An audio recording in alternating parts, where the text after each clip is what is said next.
Hey guys, and welcome back to my channel. If you're new, my name's Ailey. Today's video is going to be another one of my sort of adapting eye looks to suit hooded eyes. Today I don't actually have an inspiration picture just because I just couldn't find one, so I'm just going to kind of go through a typical look and show how you can adapt it to fit hooded eyes. First, I just wanted to say I missed an upload last week. That's not like a rare thing. I do sometimes miss uploads, but I actually have a very poorly dog at the moment.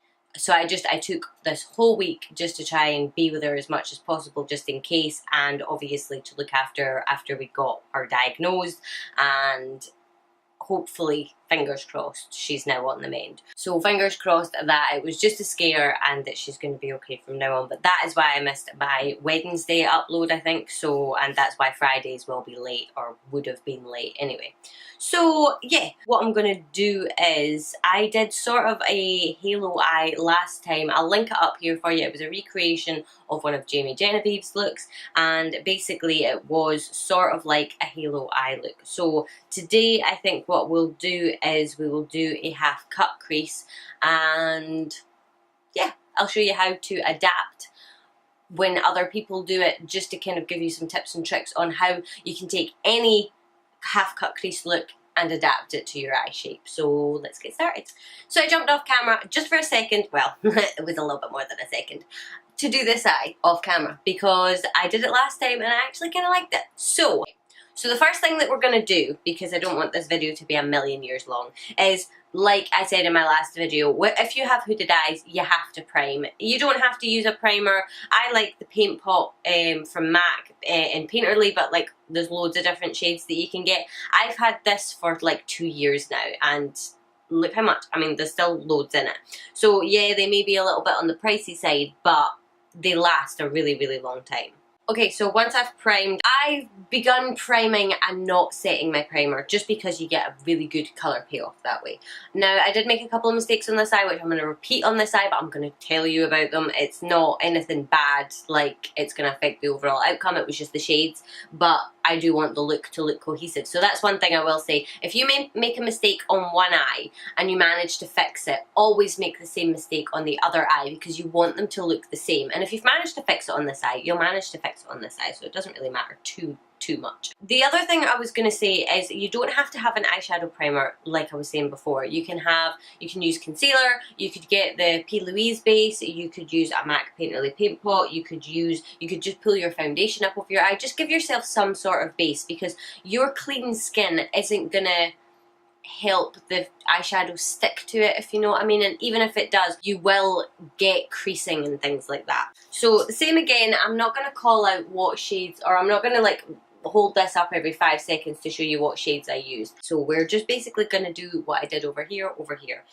hopefully. Right, so I'm going to make the mistake again, and I'm going to go into crease 4, and I'm going to add that into my crease, or my crease. So if you have hooded eyes, I can't remember how much detail I went into in my last video because obviously I was doing a recreation, but if you have hooded eyes, your crease essentially is in here. Now if I was to put the shadow along here, which I can do because I'm going to cover it anyway, look how small my lid space is. I'm actually going to zoom in. Hello. So look how much space I actually have on my eyelid. Not an awful lot. So if you look over here, when I'm looking straight ahead, you can still see a little bit of the lid shade. You can't see a massive amount. The eyelashes kind of cover it up a little bit, but it just kind of opens up your eye a little bit. So it's more about eye trickery. A lot of makeup's about tricking the eye. I pull my shadow just up that little bit further. So this essentially in here, where the top of my eyeball is, that might be a wee bit weird for some people, but where the top of my eyeball is my crease, or my new crease. So I did that, and then I quickly realised that, oh crap, I'm going to be doing another red look here. So I dipped into transition 4, and we tried to do something about that. I'm being really messy here because, as you can see, all of that's going to be covered anyway. But I do need that base in there. So then I was thinking, this is looking kind of muddy. I don't know if I really like it. I'm going to pull it down onto here. And everybody that comments on my TikTok videos and things like that and says, oh, I could never do this, or this isn't easy and stuff like that, it is really easy when you know what you're doing. So if you watch tutorials and things like that, just try and take in what it is that the person's saying. If you're watching a tutorial like some of my faster paced tutorials that don't really teach you anything, it is a little bit harder. That's more for just showing you a particular look. So I'm going to dip into Transition 6, which is a really orangey shade, because I wanted this still to be quite warm, and I really like this orange shade. And I'm taking this on a JH34 brush, and I'm just using this on the very edges. Then I'm going to take that other brush again, the JH34, and I'm going to dip into Crease 7. Here messily, I'm just going to add the colour over here. So I've got these stickers that actually came with this palette, funnily enough, and I'm just wanting a straight edge here. So I'm just going to do that. I'm just wanting to get that sort of straight edge. I don't want it to be too strong, but when you've got hooded eyes, it's hard to wear liner. So I mean, if you can wear liner, wear liner. But I tend to make my liner really small and then give the illusion of a liner by doing a trick like that. So I'm grabbing Painterly again, and I'm taking this is a little sheer cover minerals concealer brush, and it works really well for this. And I'm just taking a little bit of Painterly, and I'm gonna pop that on my lid. First thing I do is stick it on like that and then look up, so it gives me an idea of where my eyelid hits, and it transfers some of the product onto my top lid. You can tweak it, like, don't be worried if you totally balls it up, especially with using like a paint pot or something like that, because they are on the drier side, so you're not going to get it everywhere or anything like that. So I'm going to grab the JH41 brush, and I'm going to highlight. For how this is a highlight, I don't know. I suppose for different skin tones, they're different colours or different highlights, but this palette doesn't really make that much sense to me. I mean, don't get me wrong, I really like it. It's just that the way they've put it together just doesn't make any sense to me. And then for my inner corner, I'm taking highlight number 1. There's not a huge amount of difference in this shade, but it just gives you that little bit of lightness on the inner corner. We are going to put a highlight in there anyway. So this is where this handy little thing comes in. This is the JH40, and it's my favourite brush of all time. I think I'm going to get a couple more of them. I'm going to dip into Crease 7 again, which is the darkest shade we used, and I'm just going to go around that edge. I'm just putting it on the very tip of my brush, and I'm going to go around that edge. And this is where you can do all of your tweaking. So you can look straight ahead. I've got a mirror down here in front of me, so you can look straight ahead in your mirror and you can see exactly what, if you're standing talking to somebody, what they're going to see when they look at you. So that's what you really want to do. And then if you want to like deepen any of it up, you can just take this and take it right on the very tip. And you can just fix what you've done there. So I think that I've managed to sort of pull in the top. If you have a wee look, you can see that little bump is gone now. And then I'm going to pick up the JH34 again, and that same shade, and I'm just going to deepen up this outer corner and blend these two shades together. And I always say, if you have hooded eyes, eyelashes are your best friend, because they will cover the hood a little bit. So you'll be able to see through it, but it'll be disguised sort of thing, if that makes any sense. Okay, so now that I've done that, I'm just going to quickly do my lower lash line. Then I grabbed my Barry M just bold waterproof eyeliner in brown, and I'm going to line. I love a brown liner. I think black can be quite harsh, and brown. See, I don't know what colour my eyes are. I think that they're green, blue. I don't know. They're brown in the middle, then they're green, and then they're blue on the outer edge. So if you know what that eye colour is, then let me know in the comment section below. And I find that brown is really complementary towards them, so I like a brown liner. For my top lash line, I'm going to take this. This is just an Ico. That's where I draw the line.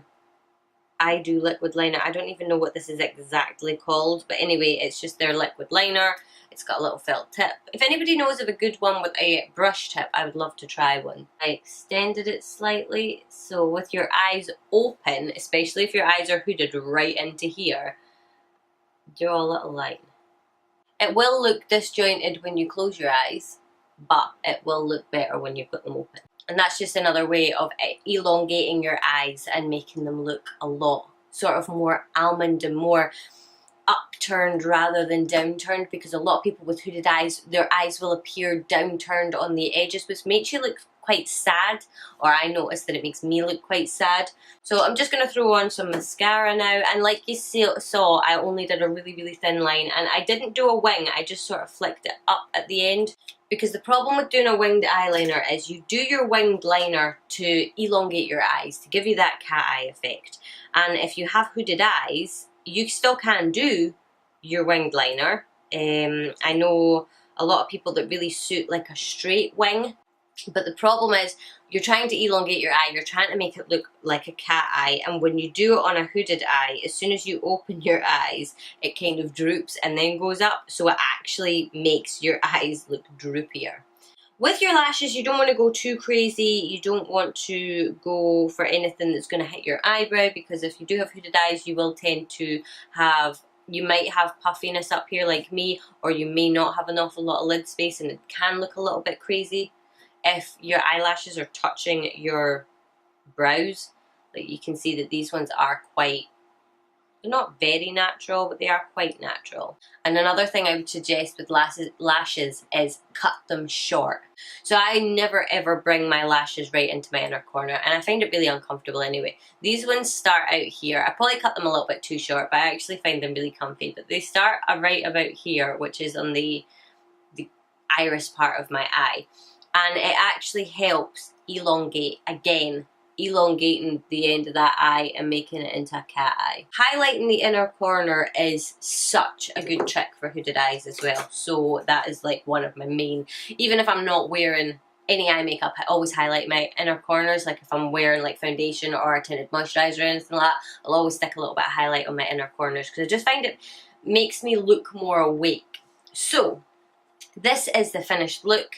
I actually really like how it turned out after not really liking it to begin with. When you're at this stage, you can have a little look at it and see if there's anything that you want to tweak. Like I said, they're never going to be identical if you get them looking sort of the same. Your hood could be worse on this eye and not as bad on this eye. You just have to sort of just tweak it a little bit. Do a little bit, have a look in the mirror. Do another little bit, have another look in the mirror. Don't take what you see on YouTube with a grain of salt, because at the end of the day, people edit videos to edit out their struggles, because nobody really wants to watch that. It's like you've got the difference between a 7-minute video and an 18-minute video. The 18-minute video can drag on a little bit, and so people kind of edit out a lot of their mistakes, which some people leave them in just obviously to show you, but there is a lot that goes into it. There's a lot of blending and stuff like that, so you do have to sort of take your time. Take what they say with a pinch of salt and follow their guidance to a degree, but the same as you've got to make it work for you as well. So I'm just going to start rambling at this point. I think you get the idea. I really hope that this tutorial is helpful for you. This is how I would do a half cut crease on my eyes. To be honest, if I was going to do, like, not pull it up as high and not, you know, pull it in as dark and make it look like a cut crease, then I would still use these techniques. I just wouldn't pull the lid shade up so high. I do pull it up into my crease because of transfer, but I wouldn't necessarily pull it up quite as high. So if there's any other looks that you want to see me adapt for hooded eyes, then let me know in the comment section below. But I think that's pretty much it for this video, so I really hope that it helped you out. If it did, or you enjoyed it at all, I would obviously love if you would give it a thumbs up and subscribe to my channel. I post videos every Monday, Wednesday and Friday, so hopefully I will see you guys in the next one. Bye!